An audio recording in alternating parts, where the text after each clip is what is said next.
dengan berbagai macam upaya, kemudian Sunan Kalijogo termasuk merubah bentuk wayang tersebut agar tidak mirip manusia, hingga akhirnya Sunan Giri merestuinya. Awal mulanya dia mengatakan Sunan Giri lurus sesuai Wahabi katanya bos ya. Tapi di sini Sunan Giri fleksibel, membolehkan karena sudah diubah bentuk patungnya itu menjadi wayang yang sekarang. Assalamualaikum warahmatullahi wabarakatuh. Halo teman-teman, ketemu lagi dengan dua Bang Deso ya di channel Mr. Coach. Yuk mari kita ngobrol di channel ini. Yuk mari kita siapkan kopinya yang kental, ngolah pikir dengan share serius tapi santai. Oke. Tadi lewat di beranda bos, ada judul ternyata Sunan Giri seorang salafi. Wow. Andai beliau hidup hari ini, maka Sunan Giri ini akan memberantas aswaja bos. Setelah mereka itu berusaha menghilangkan sejarah Wali Songo dengan mengatakan Wali Songo itu nggak ada, fiktif segala macam bos ya. Pak, Wali Songo itu nggak ada bukti yang otentik. Semuanya kata sepuh kita, kata ini kita, mana? Nggak mampu, bahkan mendapat perlawanan. Ya jelas lah, leluhur kita itu bos, guru-guru kita bos ya. Maka mereka sekarang nggak pakai cara untuk menghilangkan sejarah Wali Songo, enggak. Mereka mengakui sekarang, tapi ngeklaim Wali Songo itu ada yang salafi gitu bos. Oke, kita lihat bos ya. Tapi yang dulu fiktif, sekarang ada revisi edisi revisi keyakinan Wahabi Wali Songo ada, tapi mereka salafi. Oke, seperti apa videonya teman-teman ya. Ini musisi pensiun. Halo mbak. Halo mbak, sekarang kok jarang mampir di channel kami mbak? Biasanya promosi mbak. Oke mbak. Sahabat Muslim, ketika saya membaca buku Fakta Baru Wali Songo, menyingkap tabir mitos yang terlanjur diyakini, karya Ustadz Zainal Abidin Syamsuddin terkait sejarah para sunan. Oke, ternyata referensinya bukunya Pak Zainal Abidin. Pak Zainal Abidin bos. Anda salah pak, kalau pakai bukunya Zainal Abidin pak, salah pak. Sangat salah bos. Anda kenapa mengikuti orang itu pak? Orang yang memberi fatwa bahwasanya buaya makan alat itu. Iya. Waduh. Sehingga bau dan lebih ajaibnya pak, makanan yang paling disukai buaya itu bukan manusia. Coba kalau manusia habis makanannya apa? Lalat. Kenapa Anda pakai pak? Kalau buaya aja makan lalat ya itu pak ya. Buaya aja gak punya anus. Buaya aja gak punya anus pak. Wong rakyat Indonesia ini adalah calon-calon pasukan Dajjal pak. Potensi besar pengikut Dajjal terbanyak itu di Indonesia. Nanti kalau kita membahas masalah Imam Mahdi, Isa, tambah gawat lagi. Dan yang terbaru, saya nggak kaget kalau Sunan Giri disalafikan atau diwahabikan lah. Kalau salaf lah ya. Semua Wali Songo itu salaf, ya, mengikuti ulama-ulama salaf. Tapi kalau salafi Wahabi, no. Ya, bos ya. Jangankan Wali Songo, nggak kaget kalau Pak Zainal Abidin. Jangankan Wali Songo mau diwahabikan ya.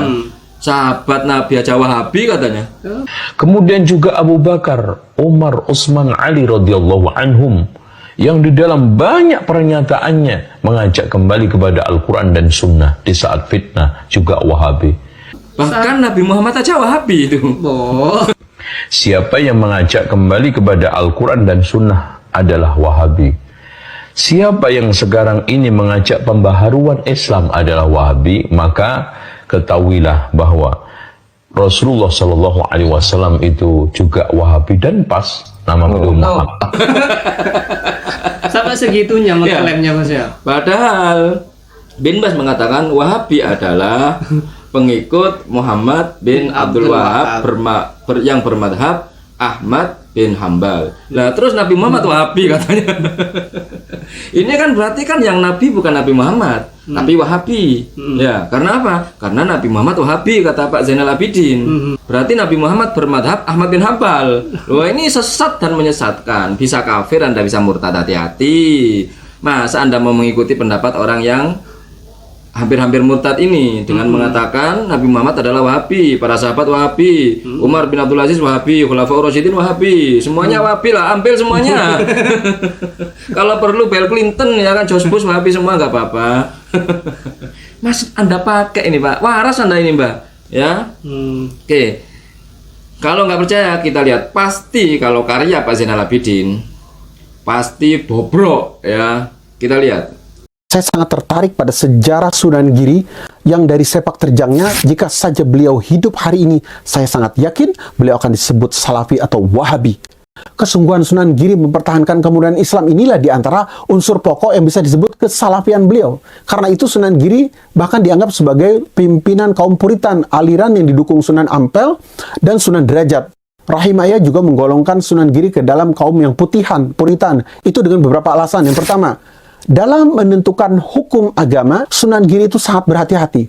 Beliau itu khawatir terjerumus kepada jurang kemusyrikan. Itu sebabnya beliau juga sangat berpegang teguh kepada Al-Quran dan hadis Nabi yang sahih. Yang kedua, ibadah menurut beliau haruslah sesuai dengan ajaran Nabi. Tidak boleh dicampuri dengan berbagai kepercayaan lama yang justru bertentangan dengan Islam. Karena mahirnya kemudian beliau di bidang ilmu fikih, maka beliau mendapat sebutan Sultan Abdul Faqih. Yang ketiga, di bidang tauhid, beliau juga tidak ada kompromi dengan adat istiadat dan kepercayaan yang lama. Kepercayaan Hindu, Buddha, animisme, dan dinamisme semua harus dikikis habis. Adat istiadat lama yang tidak sesuai dengan ajaran Islam harus dilenyapkan supaya tidak menyesatkan umat di belakang hari. Yang keempat, pelaksanaan syariat Islam di bidang ibadah haruslah sesuai dengan ajaran Islam aslinya yang termasuk ke dalam Al-Quran dan Sunnah Rasul. Karena sikapnya ini, Sunan Giri dan pengikutnya disebut kaum putihan atau Puritan atau Islam putih. Yang kelima, Islam putihan artinya dalam beragama mengikuti jalan yang lurus, putih, bersih seperti ajaran aslinya. Ya intinya tidak mencampur adukkan Antara akidah, tauhid, dan hukum-hukum syariat dengan adat istiadat atau kepercayaan lama yang bertentangan dengan syariat Islam. Intinya di situ, Pak. Yang tidak difahami oleh buku itu berarti ya, sesuai yang Anda sampaikan ya, berarti tidak menitik beratkan, tidak menggarisbawahi atau tidak melingkari kalimat adat istiadat atau kepercayaan lama yang bertentangan dengan Islam. Ini sepakat Pak semuanya Pak, bukan hanya Sunan Giri Pak, ya, bukan hanya Sunan Giri, Berarti, tapi semua Wali Songo yang bertentangan dengan syariat Islam, semua ya nggak ya boleh, nggak bisa, kan begitu bos ya. Dalam segala aspek lah ya. Tapi kalau masih ada khilafiyah di situ, ada yang membolehkan, maka tentunya masih dipakai, contohnya musik, karena musik memang sudah ada yang membolehkan, ya, maka dipakai untuk berdakwah, seperti itu Pak ya. Dan Sunan Giri tidak melarang sebagai khalifah, buktinya berjalan itu. Karena kalau ada Islam putihan, tentu harus ada Islam abangan. Islam abangan ini adalah para pengikut Sunan Kalijaga yang didukung oleh Sunan Bonang, Sunan Kudus, Sunan Gunung Jati, dan Sunan Muria. Nah, sahabat muslim, padahal kalau mengamati ajaran Sunan Bonang, baik dalam Primbon 1 dan 2, tidak tepat kalau Sunan Bonang itu digolongkan Islam abangan.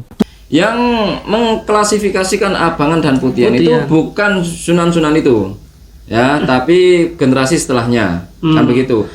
Kemudian Anda mengatakan tidak tepat jika Sunan Bonang tidak dikatakan abangan. Ya memang tidak tepat, mau dikatakan putihan atau abangan tidak tepat memang semuanya. Tapi jika yang dimaksud Anda ini Sunan Bonang ini tidak lentur, tidak fleksibel, dan tidak berbaur pada masyarakat, itu salah. Sunan Bonang berdakwah itu juga dengan menggunakan perantaraan musik Pak, yaitu musik Bonang itu sendiri. Makanya dijuluki Sunan Bonang. Dari sini saja Anda sudah gagal total sebenarnya analisanya. Jika Anda memakai referensi dari buku-buku Zainal Abidin, tinggal. Padahal sudah terbukti dengan cara-cara yang dilakukan Islam putihan alias yang murni pun sebenarnya masyarakat mau juga menerima Islam dengan damai dan. Oke. Dengan cara seperti itu katanya umat Islam mau juga katanya. Sudah terbukti Pak sejarahnya Pak. Sebelum Wali Songo itu ada Islam juga, penyebar agama Islam yang dipelopori oleh Laksmana Cheng Ho dengan gaya-gaya Puritan, dengan gaya-gaya dengan gaya-gaya Puritan dan frontal, gaya-gaya yang fundamental, itu sudah terbukti gagal Pak. ya ditolak mereka oleh orang-orang Nusantara awalnya. Karena apa? Karena baru datang dengan hukum-hukum yang begitu mengejutkan, mengekang dan mengejutkan. Maksudnya sangat mengejutkan, tidak bisa diterima oleh adat istiadat di masyarakat sini dulunya. Makanya mereka ditolak, kemudian datanglah Wali Songo dengan cara yang berbeda dan diterima. Begitu Pak ya. Jadi Anda di sini data dari mana? Bahwasanya dengan cara-cara frontal, dengan cara-cara fundamental dan puritan itu akan diterima oleh masyarakat. Datanya tidak ada dan Anda tidak hidup di zaman itu, oke? Padahal sudah terbukti dengan cara-cara yang dilakukan Islam putihan alias yang murni pun sebenarnya masyarakat mau juga menerima Islam dengan damai dan langgeng. Data Anda tadi sangat tidak relevan. Karena apa? Karena bukti masuknya Islam dengan cara-cara penaklukan dan agresi itu tidak bisa bertahan lama.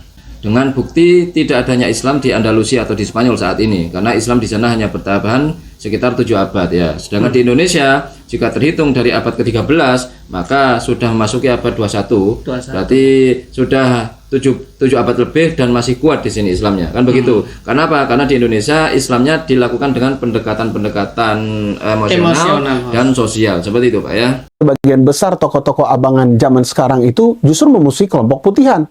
Mereka menyuarakan gerakan anti-Islam dan No. Kelompok abangan yang Anda maksud tidak pernah memusuhi kelompok putihan.